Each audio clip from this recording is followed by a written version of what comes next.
Hello everyone, welcome to our Let's Play series of Pillars of Eternity 2. This is Colonel RPG as usual, and I'm very happy that you're chose to join me today. I don't know what's gonna happen outside though, there was a dragon. Hi. Hello. Are they gonna know? Onikaza will want your report, I say. That sounds... Hariki should have known we could not keep a dragon forever. No, that's... I like that attitude. I like that attitude a lot. That's a lot better than I was expecting. You guys were dead already, weren't you? I think so. Everything is good. Everybody's dead, but on the proper way of dying. It's good. Oh, wait a minute. Maybe we could read these things again and get a better one. And the lover's affliction, or not affliction, affection as ephemeral, as a fingers touching. P.D. Zingata. Oh, that's the thing. That's the thing that we read. The thing. The order was confusing as well. Anyway, that's really good because last episode we freed a dragon. And, I mean, the dragon was pretty chill, pretty okay, apart from the whole getting vengeance upon those who wronged him, so that was kind of nasty on that part. But everything else was sort of fine. Did we get... Periki... Onikaza, right. Okay, so we need to go to Onikaza. But now that we're here, I don't know if I need to talk to anybody. Let's look, because I keep looking at these missions. He waits in fire. Rendezvous with Elthus. Speak with Queen Onikaza. We got a bounty. Those are actual bounties that are all outside. They're not here, I don't think. Well, this one is. Chorno's bounty is ready to collect. I need to go to Lifter's Refuge in Dunaj. It's not here. And that one is just elsewhere. This Temple of Gon in Nekataka. Let's go there. And the other one is in an outside... Yep, let's go to the Temple of Gon. Now, where is an easy way out? Let's go this way. Fast mode activated. Go. So... The hell, I don't remember. I just looked. Is it over here? It is over here. I didn't remember which district it was in. I didn't want to look at it again, the map, because the journal. It's sort of weird that... I guess it's okay that Nekataka shows up. If you look for Nekataka, even though we don't have the missions to do over here, but it's sort of weird that the positioning is not as reliable as it should be, because if I switch to location here, you can see Tikawara. No, wait, Nekataka is this one, but this one that we're doing is in nowhere. It's just weird. Huh. Yeah. The woman's unceasing smile and direct, violating gaze give the strong impression of someone selling something. Light of Aethys be upon you. Byrne said you could tell us about the partisans of the lighted path? Your friend guided you truly. Gadarian Bosch has honored me with the duty of helping his message reach all of the faithful. We answer the Shining God's call. He shows us the way and we march in his wake. Already the Vanguard prepares to make its journey, with more soon to follow. How would you join up with Elthas? Chase him in a boat? Yes, in fact. We will follow him along the lighted path. When the time is right, he will welcome our souls into his legion. Gadarian Bosch has seen it. Just your souls, then? Not your bodies? I think the bodies are going to be turning to ash. We've seen what happens. Your journey sounds dangerous. I really want to dissuade her from doing that. The Shining God demands total commitment from his followers. What good is a soldier who is not willing to make the ultimate sacrifice for her cause? To walk the lighted path, one must be willing to never turn back. Tough to walk very far without a soul. The Hollowborn, huh? Usually you'd have to stack him in a wheelbarrow and push him around. Yeah. Who are the Vanguard? Gadarian Bosch leads the Vanguard. They are the most righteous of the partisans. They will be the first to join the ranks of Aethys, the first to charge at his call. Baron said something about the Vanguard. You don't think he's that dumb, do you? I do. Do you have a list of people in the Vanguard? We want to see if our friend is among them. Ogne's eyes shift momentarily to Adair, and then back to you. She says nothing, merely raising her smile. The Vanguard know their own, and Gadarian Bosch knows them. Beyond that, We keep such information private. If they know their own, what do you think they'd say to a couple new members? Can we be in the Vanguard too? I'm afraid you cannot. The Vanguard is reserved for the most faithful among us. You have not even joined the partisans. Elthas doesn't play favorites as Woodika does. He would welcome all who wish to join him. I agree. And Gadarian Bosch has admitted to the Vanguard all who ask to join. Unfortunately, even if I were to initiate you right now into our order, it would be too late to join the Vanguard. Their ship is docked right now in Nekataka and set to depart at any moment. Get to the, quote, Vanguard, unquote, ship. Adair looks at you with wide eyes. You think he could be on it? If he left right after we did, we gotta go. They won't take you, but there will be more ships to follow. Stay and learn about the partisans of the lighted path, and I'll see that there is room for you. That's a real nice offer. We'll think about it and get back to you. Farewell. She nods, her expression no different than it was when you arrived. So we need to hurry, and we're all very injured and all that. No, that's not injury, that's the injury. Let's see, the Vanguard, where is that? Byrne, so it became clear in speaking with Ogne that the partisans of the Lighted Path intend to join Aethos by dying in close proximity to him. Byrne said he intended to be in the Vanguard, the first wave to join Aethos. Their ship is docked in Nekataka. Right, but not... So I need to figure out where that dock is, which I would assume is the first district. I never remember the name of the first district, because obviously it's the first one. It's the furthest one in the past, and also the one that we go to the least, because we sort of spawn in it at the beginning, and we mostly do it. I don't believe it. A copper pan from 400 yards? You're pulling my leg. That's easy. I'll show you. Hold this up in the air and stand very still. It's not that I don't have faith, but maybe Pallegina ought to stand in instead. Right. So, Queensbirth, that's the one. And, where would... Is it the one? Because it's got the Brass Citadel. We also need things to do there, I think. Fleet Master's office. It wouldn't be there. It needs to be here, right? Queensbirth, Valero Estate, Bardato Estate. Let's just go to Queensbirth. And we're gonna go to Serpent's Crown soon enough. We have time. Oh, you hear someone call out for your attention. You're wandering through the streets when a man approaches you, cutting through the crowd. You've never seen him, but the look in his eyes suggests that he recognizes you. Watcher, let me through. A meadow folk man emerges from the crowd, red-faced and wild-haired. He pays no mind to the irritated pedestrians glowering at him. His eyes are bright and fixated on you. You're looking fervent. No, that's Shodi talking. You're looking fervent as always, Latharn. She juts her chin in a brusque greeting. In response, the missionary puffs out a breath.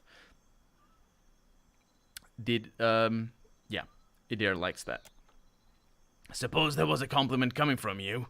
Indeed, he says, indeed I strive to follow the light and godliness. Course it was. I mean, why wouldn't he be? Shodi's words speak to innocence, but her grin is too rough, too wolfish. Then allow me to return the gesture. I'd say you seem darker than usual, Harvester. It shrouds you, all that death and heresy. Reckon I'll hold my tongue from now on, Shodi immediately bristles. Ignoring her hard scowl, Letharn resettles his gaze on you. You're the one that saw the miracle, when Elthas rose at Cadnua. Awe and conviction quiver in his voice. That is an insight. He's Letharn. You left a Songo just before Elthas arrived. Well, he definitely is Letharn, because we heard his name just now. But I don't remember the name in specific. I think we read about him. I think I'm recognizing more or less that. Let's go with that. I knew it. Our paths were meant to cross. Our people talk highly of you. It's no wonder Elthas chose you to witness his return. That's why I'm hoping you can help. The tiniest flicker of doubt dances across his face. He banishes it with a deep breath and launches it into his tale. I've been having strange dreams. A wheel that spins and spins. An orchard of koiki trees, each grown from the fallen fruit of the last. He scratches at his whiskered chin. Then the spokes of the wheel break apart. The trees stop growing, fruit falls and rots until the ground is covered with festering, stinking pulp.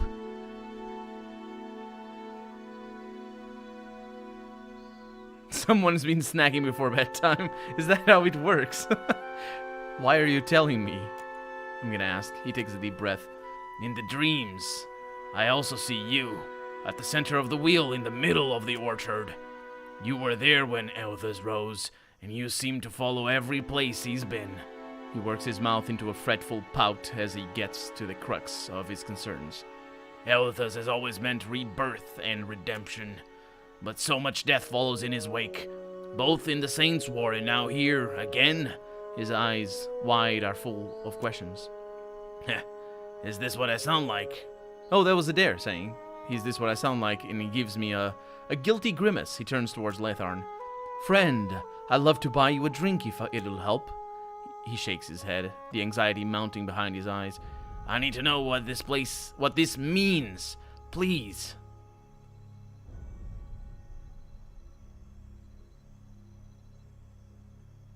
Death and rebirth are part of the same cycle. You can't have one without the other. But can you have the other without the one? I don't know. I mean, you definitely can. You can have death without rebirth. It's just, you need to talk to Rimbergander about that.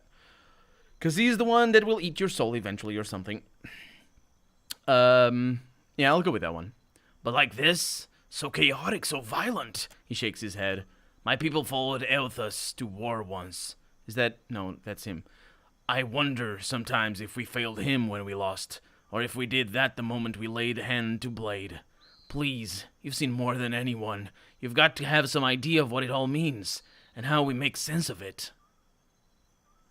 Well, it's sort of weird because he's asking me a question about a dream for one, but also I am in there. Not he's in there. I can't even be like, it means that you have your own wheel, it's personalized and or whatever. I can't even do some platitudes there. I can tell you how to respond. You have to figure this out yourself. Don't rely on custom to drive your faith, or you'll make the same mistake as before. I don't know what it means, but I trust there's a higher purpose to the gods' actions, including Elthas, a higher purpose, definitely a taller purpose, that's for sure. But if we take the gods as just being people, then... Because we should. I mean, they're just super powerful. There's no real... Like, the higher purpose here would always mean that we're devoted to the gods, which I am not. My character is not. He is, definitely. But it's weird for my character to say that. A higher purpose can apply to anybody that is devoted to anybody else, as long as the purpose of the person, you know, they are devoted to. That's already a higher purpose. It's like, yeah, I'm washing, I don't know, the floor over here, and I don't know why, but there's a higher purpose. And then the person in charge of the building just comes in. Yeah, there's gonna be a meeting tomorrow or something. You don't know what it means, but you know you must do it for a higher purpose, even though it's a pretty insignificant one compared to the fate of the souls of a continent or something like that. I don't know what Elthas is gonna do. Even gods must answer for their crimes. I'm gonna go with that one. Elthas is no exception. Shodi flicks her sickle back and forth, agitated. She don't like that. Yeah. I suppose if they made the rules, they ought to abide by them. That bothers me tremendously. What rules? That really bothers me. That super bothers me so much. And that bothers me because these religions are not rules. They don't have... I mean, Boudica does have rules, but they're like... It's easy for us to think as religion as a way to make as necessarily about the rules, but that's not true. You can have religion without any rules whatsoever, apart from the dogma that is center to the religion itself. But you can even allow people to question the dogma, and it still can be a religion. Absolutely. And these gods, they don't have rules. They don't have rules. Elthas doesn't. There's worship of Elthas, but you can worship Elthas however you like. Certainly, Shodi knows that better than anyone. Because, I mean, not better than anyone, but Shodi worships Elthas in a very different way to the Dawn Stars, for example. And there's still rules. It's just the rules that they make for themselves. Now, if these guys had some sort of, I don't know, avatars that showed up on Earth, like in Dungeons and Dragons, and just said you need to uphold this thing or that thing, then they would have rules, but not like that. I mean, Elthas, yeah, it just bothers me, and it just yeah, bothers me. Yeah, let's see what he says. Lathar nods, letting this sink in. I won't keep you, but you've given me a lot to think about. Thank you. He turns away and allows himself to melt into the crowd. They certainly don't have rules if they're just super powerful people. Which is, again, how I'm treating them, because they are super powerful people. Yes, people made out of the souls of many people. People who have killed a lot of people. And also jerks in general, a lot of them. Except for Helia, she's less of a little bit of a jerk. But she's responsible for a lot of bad things. Now that would be... That would be a question that I would like the storyline to focus on, honestly. The responsibility of the gods. To what extent... Like... Let me see if I can put it into simple terms. There we go, that's where I need to go. Do the gods have... Oh, what's the name of the thing? Do you know how when you make a crime and then 50 years pass and then statute of limitations, that's the one. Of course, that's obviously for the United States. Other countries don't have that. Some countries do have that, but it's specifically the United States that has the statute of limitations. Or it's the one that we speak of. The other ones might have similar names, though. Anyway, what I mean is, do the crimes of gods have statutes of limitations, is what I'm saying. It's been 2,000 years, and that is a question that I would like to see asked. What is the responsibility of the gods regarding their creation, regarding what they've done, being complicit with one another? We missed it. Dang it. They're gonna park that thing next to Aethys and slit their own throats. I wish they'd gone ahead with it before they got Bairn involved. They're gonna kill themselves for nothing. Aethys is not gonna suck them dry. That's not how he works. He just does it when he needs to. If we can't catch it, can you promise me we'll go right now? Yeah, we'll go right now. I knew there was something I liked about you. Yeah, the dragon can wait. Even though he can't, actually. Oh, crap. Can it? Yeah, we'll go right now. I think this is a choice. I am pretty sure this is a choice. How do I leave? Yeah, through there. Because we're supposed to go to Onakaza before we go to the... Is it? Is it before we go to where Aethys is going? I really need to sleep. Everybody's destroyed. Devastated. And we can't sleep in here, can we? Okay. So, sleep by sea, 56 minutes. And that's all because I left on that other side. If I had gone to the left, I think it was an easy passage. I just couldn't be bothered looking for it. So, as you ready your ship, a cloaked figure mounts the gangplank and roughly forces a burned book into your hands. They turn and depart without a word. It's the burned book of law. Oh! Hopefully, it's about what I was ranting about just now. The binding of this tome reeks of smoke. What few pages remain are crinkled and black, based on the few chapter headers that survived the fire damage. This might have been a book of antiquated laws.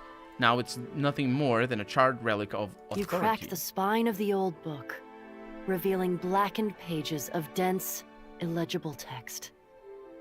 The words recede into the shadows the longer you focus on them. Suddenly, the page widens to eclipse the world around you. A dark void stretches out on all sides.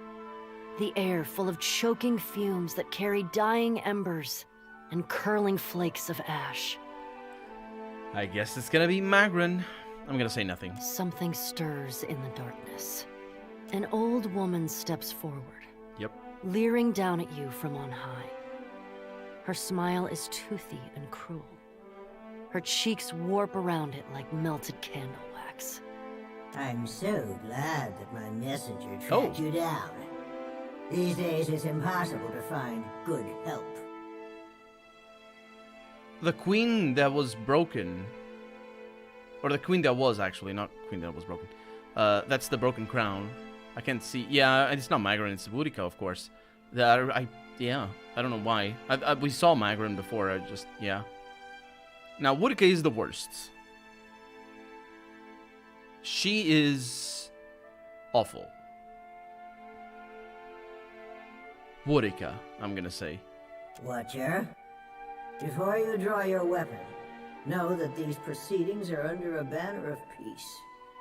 If this was a trap, it would have already closed around you. See? Very powerful people. While Bareth whispers in one ear and Aethys shouts in the other, I thought you could use a more seasoned perspective to drown out the noise. What could you possibly say that I haven't heard already? Insolence will not help you here, child. Don't you find it unusual how open and accessible my siblings have made themselves? After millennia of subdued whispers, now they practically scream their intentions. And isn't it strange how we never bicker unless a mortal is watching? Is it? You tell me? I would never deny that our pantheon is emotional, willful, and prone to overreaction. But we didn't get this far arguing over minutiae. If we still possessed our glorious titans, my siblings and I would have put an end to Aethys and his rampage by now. While we are powerless to stop him, some of my kin wish to observe how mortals respond to this threat. They think it will shine a light on the value of our patronage. I bet that's Remergander. I bet that's Remergander, the jerk. Nobody likes him. And he's like, I just need more followers. Have we raised you well enough to be self-sufficient? Or must we return to Eora and impose some corrective measures? I'm not gonna say anything. A cross-section of society has converged on the Deadfire. Some of my kin are of an opinion that we are meant to judge mortals on the basis of their performance, while the rest of us have already made up our minds on the matter. We're being judged? To what end? Whichever end you deserve. When we ascended to godhood, we did so to provide for a savage people. Our goal was to craft a society whose values were made to last. They didn't succeed in that goal. I don't know why they didn't. It's never really explained. Or is it? I don't think the end of the Ingwithans is ever really made clear. And I don't... the timeline is super difficult to understand, because Iovara, probably the best character in the first game, she has some really beautiful dialogues. I say beautiful not in so much that the themes, because the themes are horrible and terrible and tragic, but just amazingly written. I enjoy her dialogue, absolutely. Her dialogues, actually, she shows up many times. But, a few times, I should say. But the timeline kept me confused throughout. Because it's never made obvious.